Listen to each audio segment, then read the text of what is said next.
Okay, folks, this is a long story, and I'm still not sure if it's all real. I'm 26, just a regular guy, working in IT, nothing special. About half a year ago, my grandmother, may she rest in peace, left me her old house in her will. It was a typical house with history. The place was over 80 years old, located in the older part of the city. We planned to sell it, but first, we had to clean it out and get it appraised. The hardest part was the attic. It was like a portal to the past. A ton of junk, old furniture, some crates, and layers of dust that could probably fill a small sandbox. I took a day off and spent the entire day sorting through it. Somewhere near the gable, behind an old downspout, I noticed something strange. It looked like a piece of the wall, but the color was slightly off.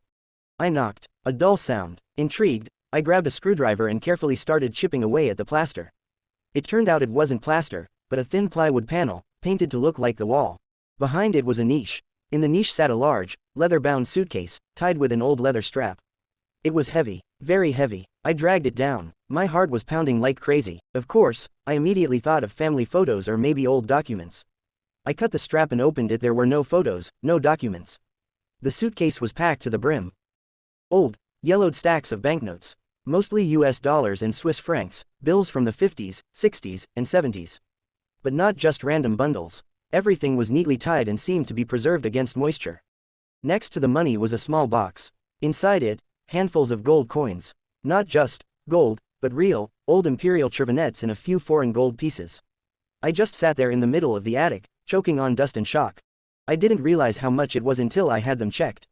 Then, for several days, I couldn't sleep. I carefully, through a lawyer friend who knows how to keep a secret, began the process of appraisal and legalization. He said that judging by the bills and coins, it was likely hidden savings from the period before or right after World War II, which had been forgotten or the owner couldn't retrieve them.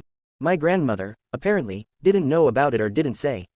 After all the taxes and commissions, well, let's just say I don't work in IT anymore. I paid off my parents' mortgage, bought myself a small apartment, and invested the rest in reliable assets. But you know what's the strangest thing? None of the relatives, none of the old neighbors, not even my lawyer who saw the whole story from the inside, knows the exact amount. And I didn't tell anyone.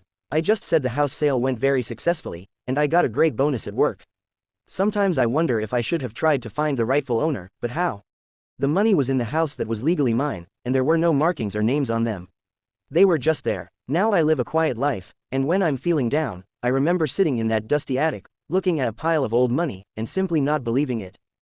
I still don't know what that feeling was, guilt, adventure, or just incredible luck. But something tells me this is the biggest secret I will ever keep.